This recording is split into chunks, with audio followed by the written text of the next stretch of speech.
You are a lender or a realtor and you're looking for some marketing ideas for your social media, specifically some stories, because we all know that people engage more with stories.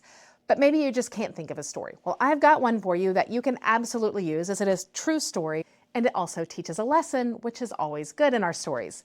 This is a story of large deposits in a bank account. True story, I had a borrower moving from Florida to Tennessee. They were already behind the 8 ball because they had gone to some big lender and in the last hour, they had turned down their loan. So I'm scrambling very quickly to try to put these pieces together and make sure that we can get to closing on time. We did close on time, which is good, but I get into their bank statement and I notice a $16,000 large deposit, just a cash deposit of $16,000. So I call up my borrower and I'm like, hey, what's going on here? There's this big deposit. As a lender, I have to source big deposits.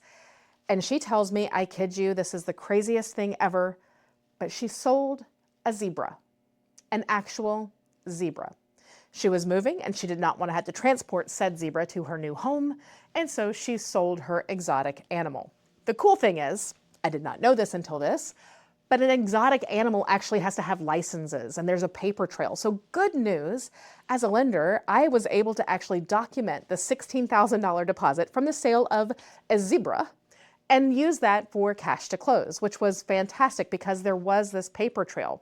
The moral of the story is, before you deposit big lumps of sum into your bank account, go talk to your lender and make sure that you know how to paper trail it the right way so that you don't have any hiccups. Thank goodness, this one worked fine. We were still able to close in time and no problems thanks to exotic animal zebra paperwork that has to be filed because of being an exotic animal.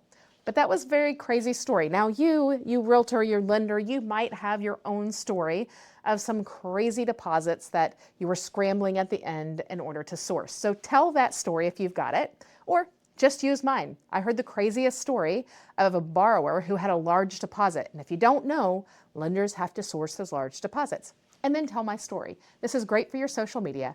Go get some attraction and tell the story of my famous zebra sale.